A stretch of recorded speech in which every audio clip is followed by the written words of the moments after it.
Comment savoir si quelque chose est fait pour toi? C'est très simple. Agis en tout premier lieu. À partir du moment où tu agis, ressens. Est-ce que ça vibre? Est-ce que ça te fait du bien? Est-ce que tu sens que tu t'élèves, que tu es dans la zone, comme on le dit parfois?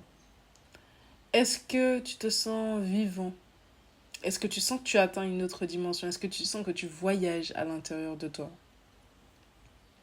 Do you feel like you're traveling inside of yourself?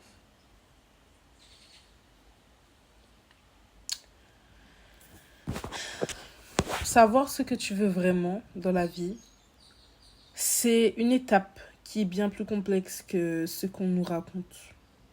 À croire que le monde veut faciliter les choses pour nous et nous donne un plan d'action bien concret. Études, travail, etc. Blablabla. Mais savoir vraiment ce que l'on veut, c'est se reconnecter à son soi profond, à sa racine profonde, à son intérieur. C'est se reconnecter et voyager en soi.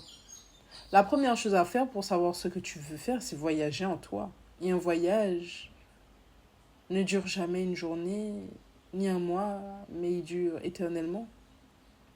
Un voyage, c'est quoi?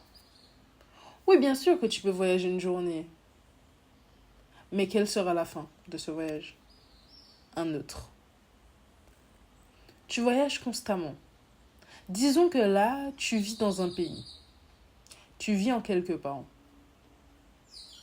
Est-ce que tu voyages ou t'as arrêté de voyager? Je pense sincèrement que tu voyages tous les jours. Même si tu vis de façon définitive dans ce pays. Et puis c'est quoi définitif? Puisqu'on le sait tous, tu déménageras un jour. Tu rencontreras quelqu'un un jour qui te fera voyager. Tu auras peut-être un enfant et tu changeras d'endroit. Tu auras d'autres attentes, d'autres besoins, tu voyageras. Celui qui ne voyage pas reste coincé en lui-même. Impossible de voyager pour une journée. Le voyage est éternel, que ce soit sur Terre ou au-delà. À partir du moment que tu comprends que pour avancer, il te faut reconnaître le voyage intérieur, tu fais un bon pas dans la conscience, dans ta conscience. Oui, parce que le corps n'est peut-être pas, l'âme est consciente de son mouvement, mais si ton cerveau ne l'est pas, il va rester là, stagné. Donc, la première étape, avant de penser que tu n'avances pas, avant de penser que tu es stagnant, que tu ne fais rien de spécial dans ta réalité, et que il comprend que tu es dans un voyage et que ton corps voyage constamment et constamment et constamment. Ton âme voyage constamment, que ce soit dans le sommeil, que ce soit à travers les pensées, que ce soit à travers ton art, que ce soit juste à travers ton histoire, ton âme a voyagé. Maintenant, actuellement là, j'ai dit un mot essentiel. Ton histoire. Ton histoire est l'ensemble de tout ce qui te fait aujourd'hui. Beaucoup de gens disent le passé ne te définit pas. Oui et non. Le passé tel quel ne te définit pas, oui. Mais ton histoire n'est pas ton passé ou ton histoire est ton passé. Ça dépend de comment tu veux le voir. Le passé est diabolisé partout. Ton passé, ton passé, ton passé, ton passé. Dans tous les sens du terme, le mot passé est comme une entité négative qui vient reprendre ton âme et ton énergie et la mettre à mort une bonne fois pour toutes. Le passé ressurgit afin de t'achever une bonne fois pour toutes, mais pas du tout. Le passé, c'est une infime partie de ton histoire. Quelle est ton histoire?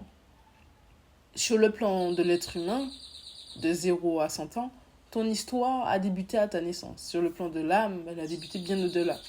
Mais bon, je ne peux pas aller sur ce terrain-là car je ne connais pas vraiment l'histoire de mon âme au-delà de cette incarnation. Moi, mon histoire, elle a débuté à ma naissance. Et jusqu'à aujourd'hui, des hauts, des bas, des péripéties, des miracles, des beautés, des laideurs et des malheurs et des plaisirs, j'en ai connu.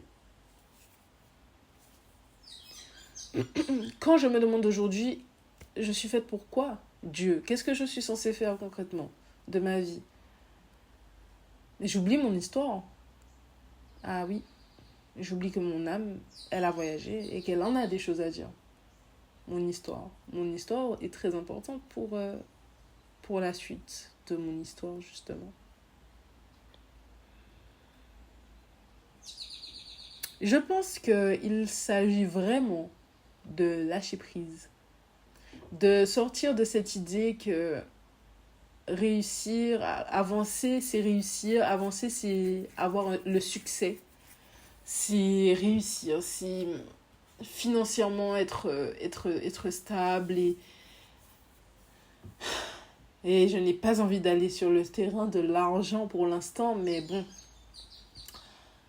En fait, il ne faut pas commencer avec l'esprit, avec le cerveau, avec la pensée, avec l'intelligence, avec la logique du moins. Il ne faut pas commencer avec la tête, mais il faut commencer avec l'intérieur.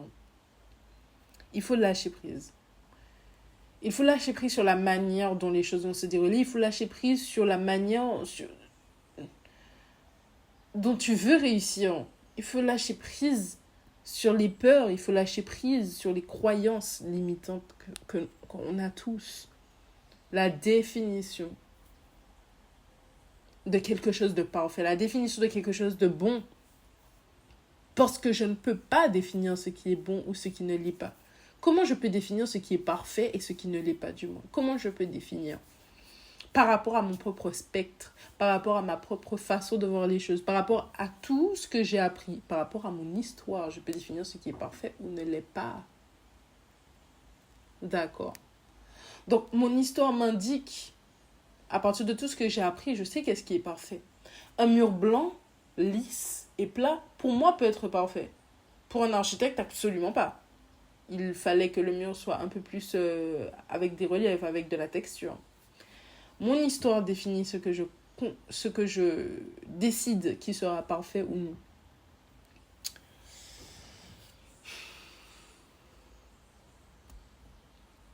Et honnêtement,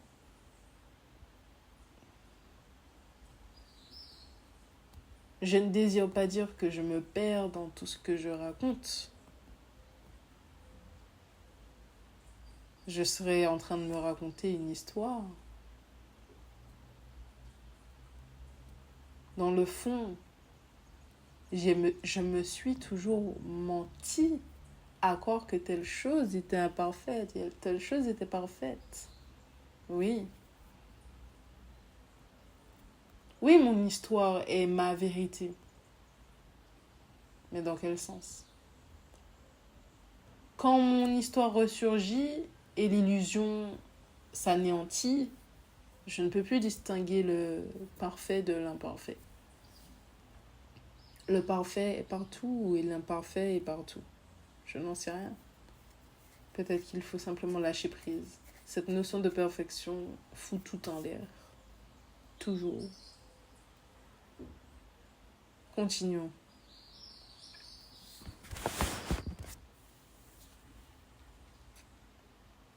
Ce que j'aime le plus dans un voyage, ce sont les nouveaux jours. Ce que j'aime le plus dans un voyage, c'est sentir que chaque chose est différente chaque jour. Mais pour que chaque chose soit différente, il faut que quelque chose meure.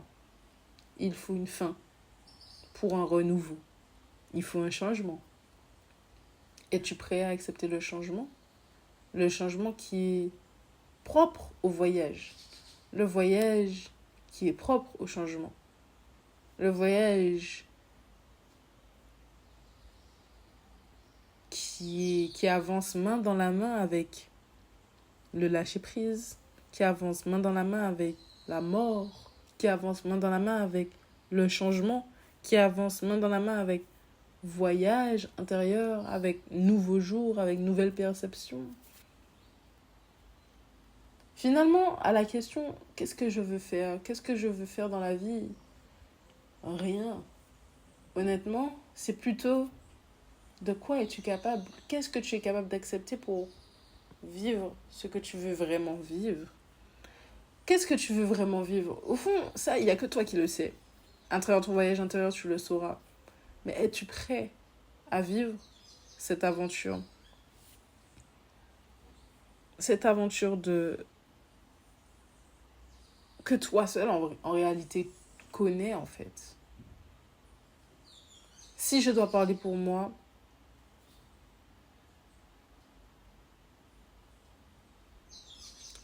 ce que je veux, je ne sais pas ce que je veux. Mais ce que je comprends,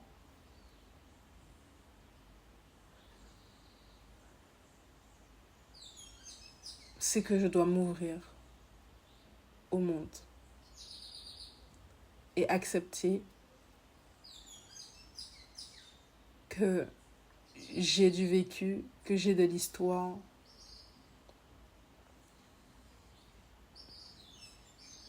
que je ne sais pas qu'est-ce qui est bon ou ne l'est pas. Et que d'ailleurs, bon et pas bon ne me définissent pas. Laid et beau ne me définissent pas.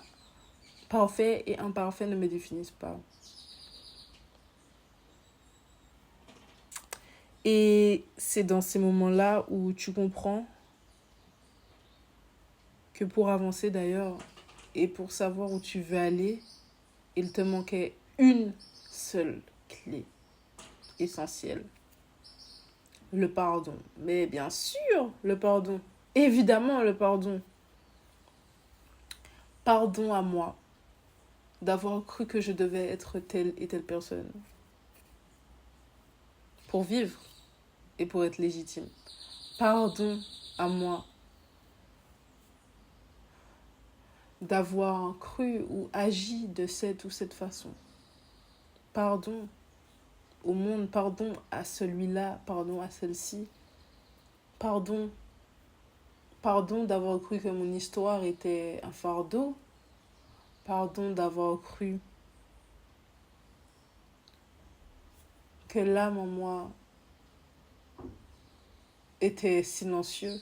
Pardon d'avoir cru davantage à mon mental qu'à mon intuition. Et pardon de m'être critiquée pour cela. Pardon d'avoir été parfaitement imparfaite. Et pardon d'avoir renié l'imperfection, rejeté l'imperfection. Peut-être même qu'il fallait commencer par le pardon au final. Mais ça n'aurait pas eu de sens. Mais le pardon est magique. Le pardon te permet de regrouper tout cela et de comprendre que ce n'est qu'un voyage où nous passons de A à M, puis de P à B, puis de C à Z, puis de H à I, puis de F à Y. C'est un voyage. Et je m'excuse si ce voyage est parfaitement désordonné ou déséquilibré.